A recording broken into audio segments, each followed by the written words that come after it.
Dans l'assemblée des saints, assoiffé je me tiens, que ton onction descende sur moi.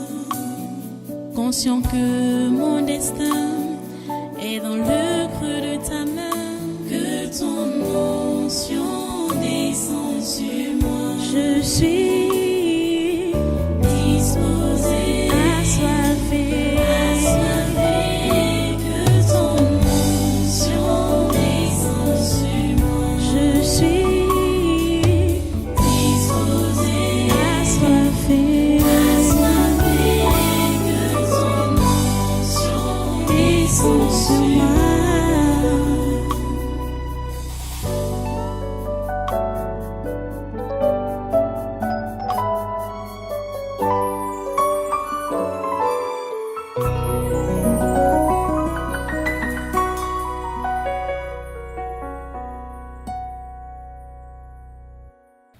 Et disciplinée. C'est elle qui répartit les tâches. Donc vous voyez une femme et une maison désordonnée.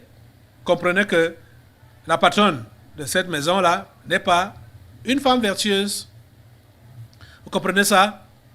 Bon, aujourd'hui, dans des familles qu'on peut appeler un peu aisées là, on parlait de la gouvernante. C'est-à-dire, la Bible ne connaît pas ça, hein? L'histoire de gouvernante. L'éducation des enfants à la maison, je vous l'ai déjà dit, ce n'est pas l'histoire de la bonne. Ou ce n'est pas comme quand des familles sont donc des familles aisées là, au lieu d'appeler bonne, on va appeler gouvernante, pour qu'elles se sentent aussi, qu'elles se sentent à l'aise, quoi. La gouvernante. La gouvernante. Donc c'est elle qui s'occupe de l'éducation des enfants, le machin, truc, non. Non, c'est la femme qui est la patronne de la maison. C'est réellement elle, la gouvernante, et non celle-là qu'on a embauchée pour travailler dans la maison. Ce n'est pas elle la gouvernante. Vous comprenez? La vraie gouvernante, c'est la femme légitime. C'est elle qui doit diriger sa maison. C'est la femme qui dirige sa maison. Et non la bonne ou le boy. On nous dit au verset 15 qu'elle se lève lorsqu'il est encore nuit et elle donne la nourriture à sa maison et la tâche à ses servantes. Comprenez? Donc chacun doit savoir ce qu'il est appelé à faire dans la maison, dans des maisons bien organisées, ayant à la tête vraiment à la tête de tous les ouvriers là une femme vertueuse. Chacun doit savoir la tâche qui lui revient. Et ces tâches doivent être exécutées sans même plus qu'on ait à crier derrière les uns et les autres. Que faites votre travail, faites ceci. Et comme j'ai déjà dit là, que depuis l'enfance, les enfants ont déjà été habitués à voir comment ça se passe. Et ça va continuer comme ça. Mais si ça n'a pas eu lieu dès l'enfance, je vous dis que ces enseignements sont là pour remettre de l'ordre. Il y a de l'espoir. Il y a le temps pour se rattraper et réorganiser les choses comme ça doit être organisé. Vous comprenez ça? C'est la raison d'être donc de ces enseignements que vous recevez aujourd'hui et depuis de longues semaines aujourd'hui. Ok. Verset 16 dit, elle pense à un champ et elle acquiert du fruit de son travail, elle plante une vigne. Vous voyez, elle n'est pas oisive. Elle ne dit pas qu'elle est devenue la bonne de la maison, que son mari l'exploite. C'est pas ça qu'elle dit. Verset 17 dit, elle sent de force ses reins et elle affermit ses bras. Elle sent que ce qu'elle gagne est bon. Sa lame ne s'éteint point pendant la nuit. Sa lame ne s'éteint point pendant la nuit parce qu'elle travaille même tardivement. Elle travaille. Elle est la première à se lever. Après avoir travaillé tardivement, elle est la première à se lever. Vous comprenez? Oh mon Dieu. Je comprends pourquoi la question a été posée. Qui peut trouver une femme vertueuse? Trouver ce genre de femme, c'est difficile. trouver ce genre de femme, c'est difficile. Mais tu dois comprendre, toi qui m'écoutes aujourd'hui et qui es femme, que c'est ça que tu dois être. C'est ça que tu dois être. Je dis que tu sois marié ou pas, tu dois être une femme vertueuse. Vous comprenez? La première tâche de la femme, c'est des tâches domestiques. C'est la maison. C'est la maison. C'est ça que tu dois comprendre. Dès que tu sois marié ou pas, femme, comprends que tu es appelée à être une femme vertueuse. Parce que c'est une question de caractère. Et c'est une question de changement. Parce que si tu n'as pas changé ta nature, ton caractère là, ou ta nature d'homme, que toi tu veux, que tu es en train de cultiver là, comprends que la chrétienté même, tu ne pourras pas l'exercer jusqu'à la fin. Parce que toi tu veux être une dame de fer. La chrétienté, tu ne pourras pas l'exercer jusqu'à la fin. On connaît la femme dans la douceur. On connaît la femme dans la gentillesse, la vraie, hein? Pas celle du village, pas la gentillesse des démons, mais la vraie. On connaît à la femme la politesse, la soumission. C'est ça qu'on connaît à la femme, une bonne femme. Vous comprenez ça? Ok. Et maintenant, verset 20. Elle tend la main au malheureux. Elle tend la main à l'indigent. C'est ça que j'ai dit. Que une femme vertueuse sait qu'elle doit chercher le bien, le bien-être. Donc, s'occuper de son mari, s'occuper des enfants, s'occuper de la maison et avoir la main tendue vers le malheureux. Voilà vraiment ce qui caractérise la femme vertueuse. Donc, c'est une femme qui a le cœur large. Une femme qui sait donner. Une femme qui sait supporter les pauvres et les malheureux. C'est la femme vertueuse. Elle tend la main au malheureux. Elle tend la main à l'indigent. Vous comprenez? Voilà. Les femmes chiches ne peuvent jamais être vertueuses. Les femmes arrogantes ne peuvent jamais être vertueuses. C'est-à-dire, tout ce qui est comme caractère de domination là, ou de domination là, ça là ne doit pas, ce n'est pas le caractère d'une femme vertueuse. Et tout ce qui est comme chicheté ou méchanceté, ce n'est pas le caractère d'une femme vertueuse. Vous comprenez ça?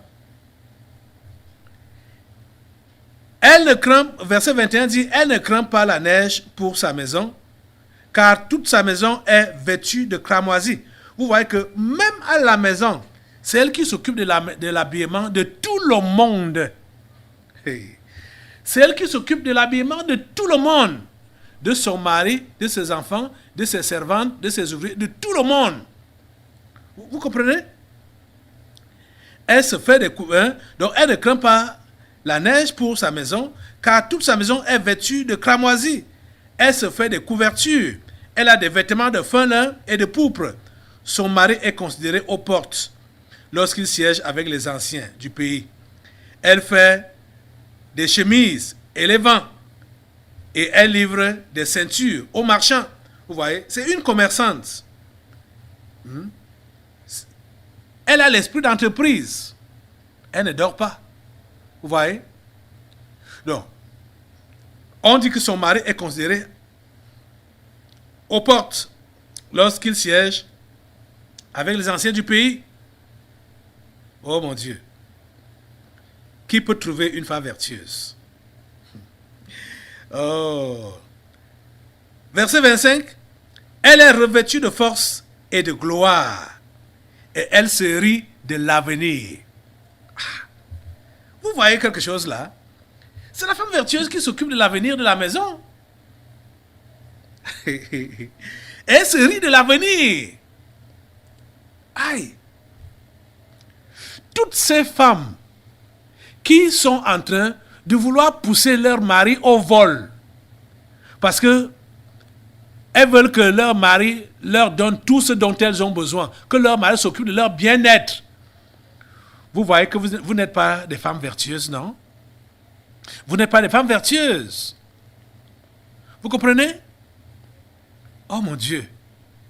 La femme vertueuse ne peut pas faire pression à son mari. Je vais manger quoi? Je vais porter quoi? Je vais m'habiller de quoi? Je n'ai plus de chaussures, je n'ai plus d'habits, je n'ai plus.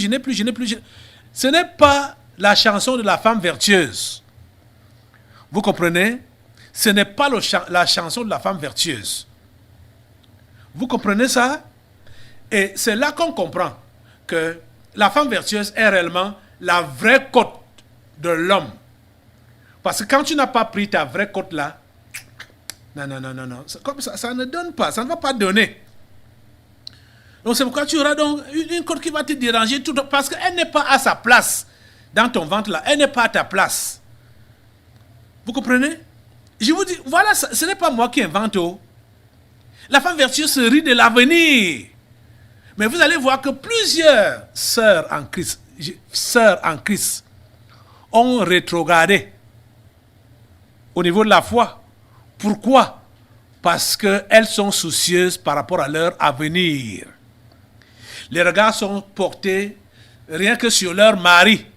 Et quand ils voient que leur mari a des revenus infimes, ils disent que voilà, notre avenir est gâté. Notre avenir est gâté. On va faire comment? Mais toi, tu dors là tout le temps. Toi, tu ne peux même rien faire comme les autres. Il va maintenant comparer son mari à d'autres hommes. Vous voyez, tu n'es pas une femme vertueuse. Tu n'es pas une femme vertueuse. Tu dois te convertir aujourd'hui. Tu dois devenir une femme vertueuse. C'est des femmes vertueuses qui sont des vraies chrétiennes. Vous comprenez? Ce sont des femmes vertueuses qui sont des vraies chrétiennes. La Bible nous dit qu'elle se rit de l'avenir. Elle est revêtue de force et de gloire. Et elle se rit de l'avenir. Elle n'est pas là pour harceler son mari par rapport à l'avenir. Et écoutez donc au verset 26, c'est normal qu'elle ouvre donc la bouche avec sagesse. Et des instructions aimables sont sur sa langue. Vous voyez? Qu'est-ce qui dérange les femmes? Pourquoi il y a des tumultes dans les foyers? Pourquoi des querelles? C'est parce que les femmes estiment que les besoins ne sont pas comblés dans la maison par leur mari. C'est pourquoi il y a donc des querelles, des revendications. Donc c'est pourquoi elles ne peuvent pas ouvrir la bouche avec sagesse. Elles ne peuvent pas ouvrir la bouche avec sagesse.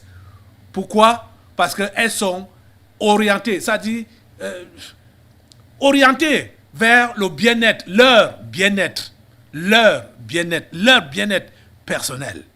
Elles ne peuvent pas ouvrir la bouche avec sagesse, avec intelligence. Jamais. Dans l'assemblée des saints, assoiffé je me tiens, que ton onction descende sur moi.